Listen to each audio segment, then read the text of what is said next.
Bueno, en la charla de hoy vamos a hablar sobre síntomas y signos cardiovasculares, que son aquellos signos y síntomas que podemos encontrar tanto en la consulta en la guardia o que podemos ir identificando en el interrogatorio de un paciente con sospecha de patología cardiovascular.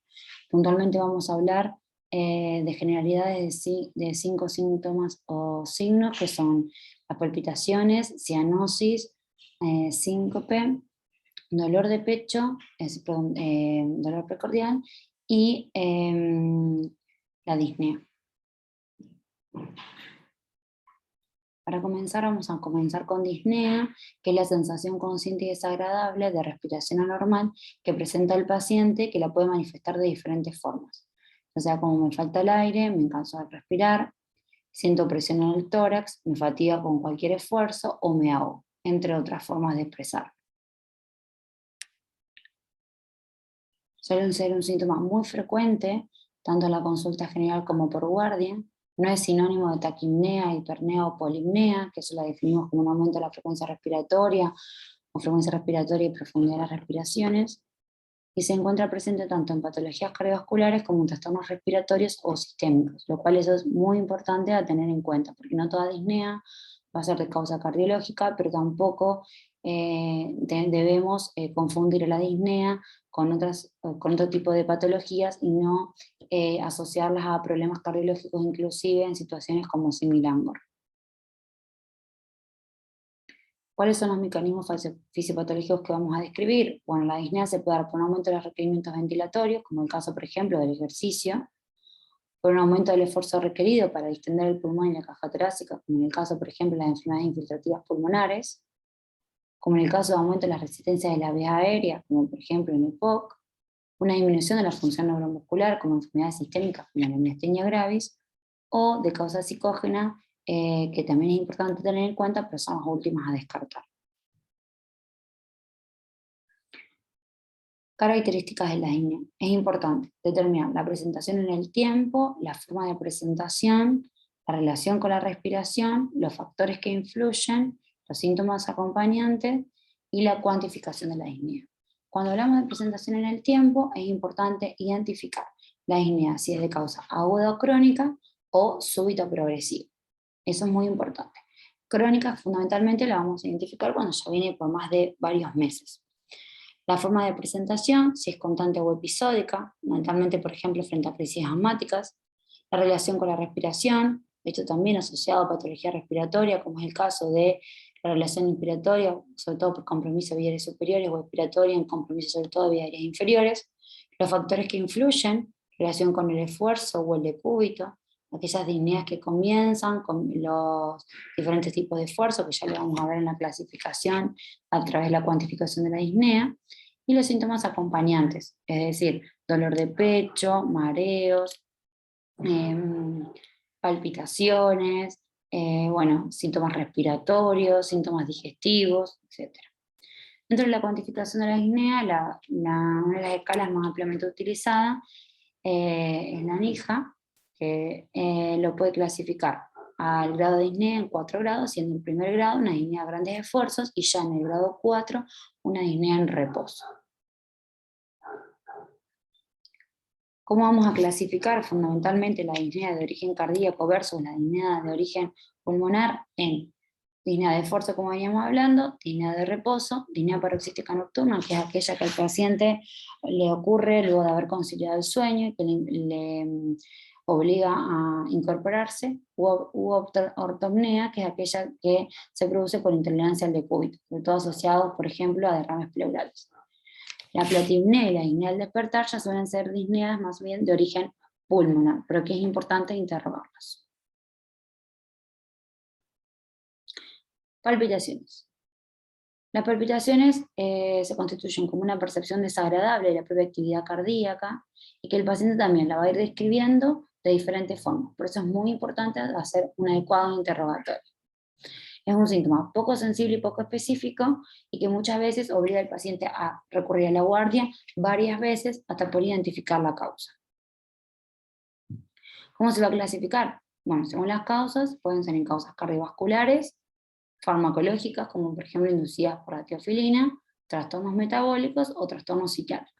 Dentro de las causas cardiovasculares, fundamentalmente vamos a tener las arritmias por aumento de la frecuencia, que son las que generalmente el paciente va a describir, ya sean por arritmias supraventriculares o arritmias ventriculares, y en el caso de las palpitaciones, eso sería lo que uno describe como palpitaciones, porque la baja frecuencia habitualmente no se describe como tal, y más bien se manifiesta a través de diferentes síntomas. La frecuencia cardíaca, es importante determinar qué tipo de frecuencia cardíaca, si el paciente la puede determinar o no, y si el médico que lo detecta también a qué frecuencia cardíaca viene y las características de esta frecuencia cardíaca, si es regular o irregular, la duración de la arritmia y si es episódica o no, las características del comienzo y el final, si es abrupto o de forma progresiva, la frecuencia de los episodios en el tiempo, los factores desencadenantes, como por ejemplo el esfuerzo, los síntomas asociados, no punto menor, para ver si se asocian a disnea, a dolor de pecho, a qué otros síntomas, y las enfermedades concomitantes como las enfermedades de característica tipo enfermedad coronaria, enfermedad valvular, antecedentes de internaciones con insuficiencia cardíaca, etc. ¿Cómo lo vamos a evaluar? Fundamentalmente como una evaluación básica, como cualquier tipo de síntoma. Con un interrogatorio, un buen examen físico, un electrocardiograma y después iremos desprendiendo los diferentes estudios complementarios que incluyan, por ejemplo, una radiografía de tórax, un ecocardiograma, de acuerdo a las características del paciente y a los factores de riesgo y a los antecedentes que esté presente. Otro punto u otro signo o síntoma a desarrollar es la cianosis, que más que un síntoma es un signo. Se caracteriza por coloración azulado hacia la piel y mucosas, y que es más evidente tanto en labios, lengua, lechón guial, orejas y región malar. Punto característico es que desaparece con la vitropresión y ocurre cuando hay una concentración absoluta de hemoglobina reducida mayor a 5 gramos de decilitro en la sangre capilar. Está determinada por dos factores: por una disminución del aporte de oxígeno arterial, como ocurre en la cianosis central, o por una extracción del oxígeno por parte de los tejidos, como puede ocurrir con la cianosis periférica. ¿Cómo se puede clasificar? Como central, que es aquella que se acompaña de una hipoxemia arterial, asociada a poliglobulia y acropaquias. Suele localizarse en regiones donde la piel es más delgada y muy vascularizada, y se diferencia entre por alteración de la función pulmonar o hipoventilación alveolar versus de origen cardíaco, en que la primera mejora con la administración de oxígeno y la segunda no. ¿Cuáles son las causas de la cianosis central? Bueno, vamos a tener por una disminución de la saturación arterial de oxígeno, por una disminución de la presión atmosférica, como por ejemplo aquellos que tienen alturas, por una función pulmonar alterada o hipoventilación alveolar, por una alteración de la ventilación-perfusión, como en el caso del tromboembolismo de pulmón, por la presencia de shunt pulmonar o alteración de la hemoglobina con baja afinidad por el oxígeno, como en el caso de la presencia de metalhemoglobinemia. La cianosis periférica, en cambio, es un flujo periférico lento, suele ocurrir con mayor extracción de oxígeno por parte de los capilares periféricos y vasoconstricción. Se localiza fundamentalmente en manos, pies, lecho ungueal, rodilla y tobillo. No afecta a mucosas calientes, no se modifica con la administración de oxígeno y suele ser menos intensa y asociada a una disminución de la temperatura de la piel.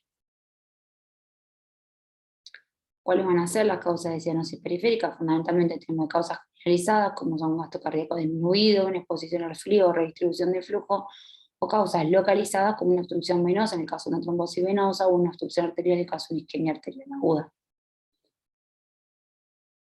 Dentro de una tercera clasificación para cianosis tenemos la cianosis mixta, que habitualmente comienza con una cianosis de origen central. Entonces, en todo esto es muy importante identificar el tipo de cianosis y con esto poder desarrollar cuáles pueden ser las posibles causas que pueden generar esta coloración azulada de la piel. Y a partir de ahí poder desarrollar aquellos estudios complementarios que vamos a ir realizando. El síncope. El síncope es una pérdida súbita y transitoria de la conciencia, eso es muy importante, que va asociada a una pérdida del tono postural de corta duración y de recuperación rápida y espontánea. Se produce generalmente por un déficit de aporte de oxígeno y metabólico al cerebro, y son suficientes entre 5 a 15 segundos de isquemia cerebral para producirlo. Es importante tener en cuenta que el síncope debe ser considerado como un síntoma, un signo, y no como una enfermedad. Puede participar de distintos mecanismos fisiopatológicos y entre un 25 a un 40% de los casos no se puede determinar la causa, que no es un porcentaje despreciable. ¿Cuáles son los mecanismos fisiopatológicos? Vamos a tener a través de la capacidad de autorregulación cerebral del flujo alterada, que es aquella que permite mantener la presión de perfusión cerebral constante frente a amplios rangos de presión arterial, por una alteración en los controles metabólicos y químicos, que son aquellos que permiten vasodilatación cerebral y aumento del flujo sanguíneo ante una disminución de la presión parcial de oxígeno o dióxido de carbono, por una alteración en los vasoreceptores arteriales carótidos y aórticos, o respuestas que estos dan a cambios en la frecuencia cardíaca, la contractilidad, la resistencia periférica, por una alteración en la regulación de la volemia efectiva a través de mecanismos renales y neurohormonales. ¿Cuáles van a ser las causas del síncope? Acá vamos a encontrar múltiples causas que las iremos desarrollando en los módulos fundamentalmente de electrofisiología, pero es importante nombrarlas para tenerlas en cuenta, como son el síncope neuromediado, el síncope de causa desconocida, recuerden que representa hasta un 40% de las causas, la hipotensión ortostática, no punto menor, es importante evaluar en el momento en que uno hace un examen físico en paciente con síncope, las arritmias cardíacas, volvemos otra vez a un síntoma asociado, la enfermedad cardiopulmonar, los síncopes de causa cerebrovascular y otras causas no identificadas. ¿Cómo vamos a hacer la evaluación inicial del síncope? Bueno, como en todos estos casos, a través de una anamnesis, un buen examen físico, electrocardiograma como examen cardiovascular basal, y después iremos desarrollando estudios complementarios como el ecocardiograma, el TIL test, la prueba ergométrica graduada y el estudio electrofisiológico.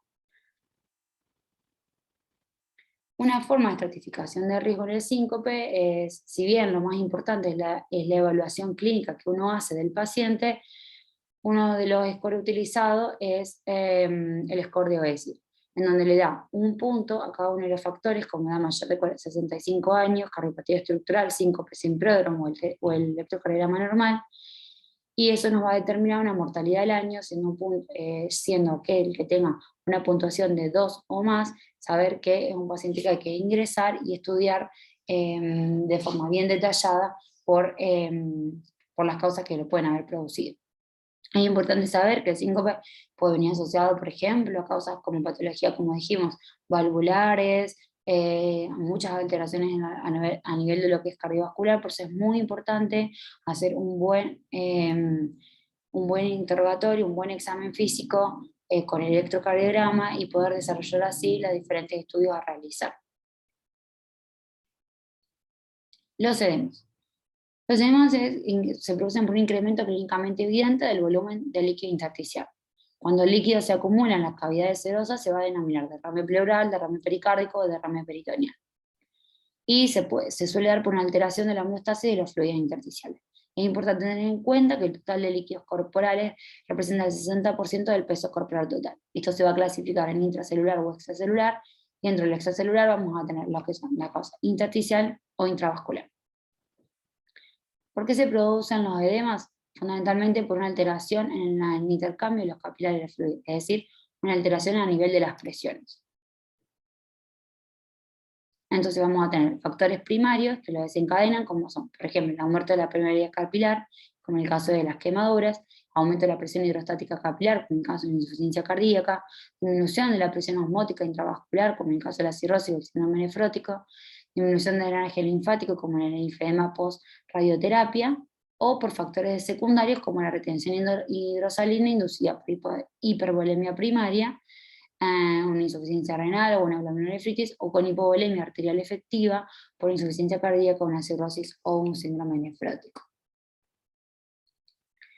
¿Cómo vamos a hacer la semiología de los edemas? Vamos a ir evaluando la distribución de los edemas, la consistencia, si son blanda o es más bien dura, la temperatura de la piel, la sensibilidad, la depresibilidad, si podemos marcar Godet o no, la región afectada, es decir, si son miembros inferiores, miembros superiores, en dónde está ubicado, la coloración y el aspecto de la piel asociado al edema, la simetría, o asimetría de estos, porque también nos van a ayudar a desarrollar qué tipo de patología puede estar ocurriendo. Y también vamos a hablar de lo que es el edema oculto, el edema aparente y la anacerca. El edema oculto es aquel que se produce por un aumento entre 3 y 4 litros de peso. Es decir, el paciente lo va a identificar, sobre todo aquellos pacientes que ya se conocen con insuficiencia cardíaca, por un aumento puntualmente del peso diario. El edema aparente es el que vamos a ver, y la anacerca es aquella que ya va asociada también al compromiso de la acerosis. ¿Cómo vamos a diferenciar los edemas? Vamos a tener edemas de origen cardíaco, edemas de origen renal y clasificación de los edemas. El edema de origen cardíaco suele ser frío, con cianosis periférica y rara vez presenta edema facial, mientras que el edema de origen renal, que son por ahí las dos clasificaciones más importantes que tenemos en cuenta, suele tener una temperatura conservada, suele ser pálido y, edema facial, y suele haber edema facial y en los tejidos laxos. ¿Cómo lo vamos a clasificar? Lo vamos a clasificar en 4 grados, siendo grado 1 por una leve depresión sin distorsión visible del contorno, grado 2 por una depresión de hasta 4 milímetros que dura 15 segundos, grado 3 depresión de hasta 6 milímetros con una recuperación en 1 minuto, grado 4 depresión de hasta 1 centímetro con una recuperación entre 2 a 5 minutos. Antes de seguir con el dolor torácico, es importante entonces decir que aquel paciente que presenta edema es manifestación de una patología sistémica. Es muy importante hacer vuelvo a repetir lo mismo, un examen físico, una anamnesis, porque es importante poder tratar de diferenciar hacia dónde nos vamos a orientar con los estudios complementarios. Dolor torácico, otro punto que lo vamos a ir desarrollando a lo largo de todos los módulos, pero es importante tener por lo menos una idea de cómo lo vamos a desarrollar o lo vamos a encarar en un paciente que consulta en guardia. Es una experiencia sensorial desagradable localizada entre la base del cuello y la región del diafragma. Teniendo en cuenta el dolor de origen cardíaco, uno debe extenderse en la semiología tanto desde el labio inferior hasta el ombligo cuando hace referencia al dolor torácico. ¿Cómo se va a clasificar? Podemos tener dolor torácico visceral, un dolor torácico somático o un dolor torácico referido desde un dolor abdominal. Eso es muy importante en el interrogatorio, porque muchas veces se puede confundir, por ejemplo, por la presencia de un herpes. Lo más importante es descartar los 4 grandes síndromes, que son el síndrome coronario agudo, el síndrome aórtico, el síndrome pericárdico y el tromboembolismo de pulmón, que van a ser aquellos síndromes que van a comprometer la vida del paciente. Semiología, ¿cómo lo vamos a evaluar? A través de la anamnesis, en donde vamos a interrogar antecedentes cardiovasculares, factores de riesgo, características del dolor, la localización, fundamentalmente retroesternal, con irradiación a cuello, mandíbula, brazo izquierdo, que suele ser la localización y la irradiación más típica y sobre todo descrita en el hombre. Recordemos que las mujeres y también a veces los pacientes diabéticos suelen tener presentaciones atípicas, entonces es muy importante hacer un adecuado interrogatorio, sobre todo en aquellos pacientes que tienen factores de riesgo cardiovasculares o antecedentes cardiovasculares. También vamos a preguntar la duración, el tipo de dolor, si es más bien como opresivo, punzante, tipo ardor, la circunstancia de aparición y las condiciones que lo exacerban o lo atenúan, y los síndromes acompañantes. Además vamos a hacer, como siempre repito, un adecuado examen físico y estudios complementarios como un electrocardiograma, una radiografía de tórax, un ecocardiograma fundamentalmente. Dolor torácico coronario. Hay 3 características que tenemos que tener: la localización y o irradiación típica, que se precipita fundamentalmente por el esfuerzo y que alivia con el reposo o la nitroglicerina en menos de 10 minutos. Ese es el dolor típico. Entonces, a partir de esto tenemos 2 clasificaciones, donde hablamos de angina típica, que es aquella que cumple los 3 criterios y tiene una prevalencia, en el caso de Forrester, de una prevalencia de enfermedad coronaria del 90-92%, mientras que los investigadores del estudio CAS lo definían por un 86%. La angina típica, que cumple 2 de esos 3 criterios, y el dolor no anginoso, que es de 0 a o sea, ningún criterio o un solo criterio, que representa una prevalencia de enfermedad del 15 al 47%, o incluso de hasta el 14%. Es importante tener en cuenta estos 3 criterios y tener en cuenta que el infarto suele manifestarse como una angina atípica por las características del dolor del infarto. Entonces es importante reconocer los tres y no desmerecer el paciente que cumple solamente 2 de los 3 criterios. Los criterios de angina típica propuestos por la Sociedad Argentina de Cardiología van a ser aquellos que son desencadenados por el esfuerzo, duración breve, se alivia en reposo, con reposo nitrito, tiene una localización retroesternal e irradia a brazo izquierdo, mandíbula o cuello.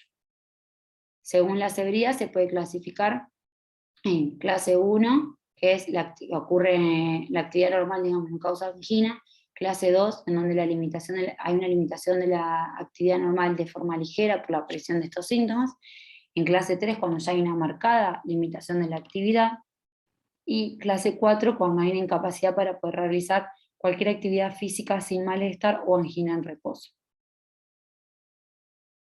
El dolor precordial, sobre todo cardiológico, es importante tener en cuenta los antecedentes y los factores de riesgo, las características del dolor en poblaciones especiales, como las nombraba, y que el electronormal no descarta un evento coronario.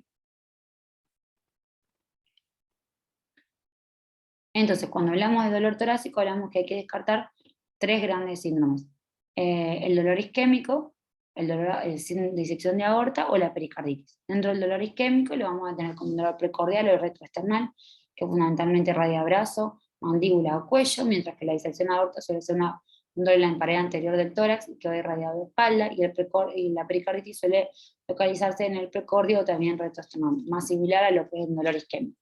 En la intensidad suelen ser en isquémico variable, la disección de aorta 10/10, y la pericarditis también es elevada. Dentro del tipo o carácter suele ser en el isquémico opresivo, en la disección de aorta transfixiante o de desgarro o rotura, en la pericarditis más bien como de característica punzante o opresiva. Lo más importante a tener en cuenta es que, bueno, todos pueden ir con síntomas asociados, pero la pericarditis puede ir asociada también a fiebre.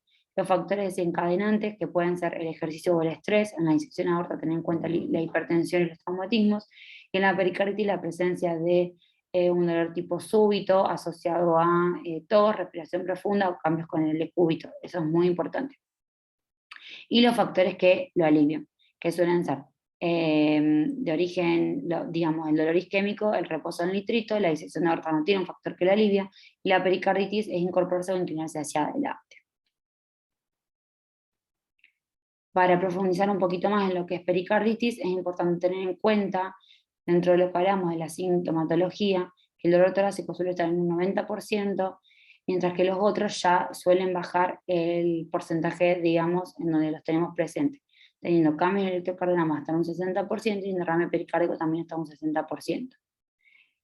La podemos clasificar según la guía en aguda, incesante, que es una pericarditis mayor a 4 o 6 semanas, pero menor a 3 meses de remisión; recurrente, que es aquella que aparece después de un primer episodio con un intervalo libre de síntomas de 4 a 6 semanas; y la crónica, que es aquella que dura más de 3 meses.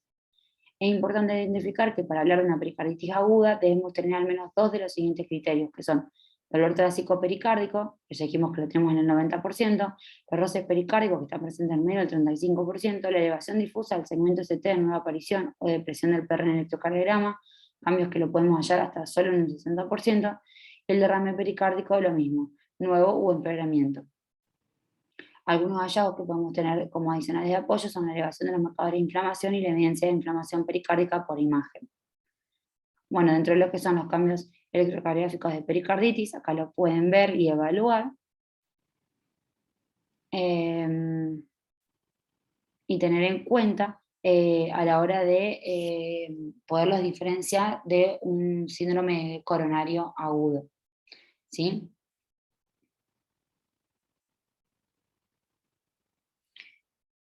Dentro de las recomendaciones en el manejo de la pericarditis, se va a recomendar el ingreso hospitalario. Este es el punto más importante que me interesa señalar: aquellos pacientes que tienen una pericarditis aguda de alto riesgo, mientras que vamos a hacer un manejo ambulatorio a aquellos con pericarditis aguda de bajo riesgo. Y se recomienda evaluar el tratamiento antiinflamatorio después de una semana. ¿Quiénes van a ser aquellos de alto riesgo? Aquellos que presenten predictores de mal pronóstico, como son criterios mayores o criterios menores. Dentro de los criterios mayores tenemos fiebre mayor de 38 grados, inicio subagudo, el derrame pericárdico importante, el taponamiento cardíaco, obviamente, la ausencia de respuesta al tratamiento, en una semana por eso es importante evaluarlo, y los criterios menores son la miopericarditis, la presencia de pacientes inmunodeprimidos, los traumatismos o el tratamiento con anticoagulantes orales. El ingreso hospitalario de aquellos con al menos de un predictor de mal pronóstico es muy importante, ¿sí? Ya vimos que los factores de riesgo mayores están determinados por análisis multivariado y los menores por opinión de expertos. Este va a ser un poco el tratamiento general que uno le va a dar a este tipo de pacientes, pero bueno, esto un poco para que ya se vayan introduciendo en el tema, pero lo van a ir desarrollando a lo largo de los módulos. Entonces, para concluir un poco esta charla, es importante, como les dije reiteradamente, es que hacer un buen examen físico, un buen interrogatorio, con un electrocardiograma como evaluación inicial, pero sobre todo poder escuchar al paciente, porque el paciente nos dice lo que tiene. Hay que tener presentes los factores de riesgo y poder descartar los síndromes agudos que comprometan la vida. Recordar que en el dolor torácico, un electrocardiograma no descarta un evento coronario. Eso es muy importante. Bueno, muchas gracias.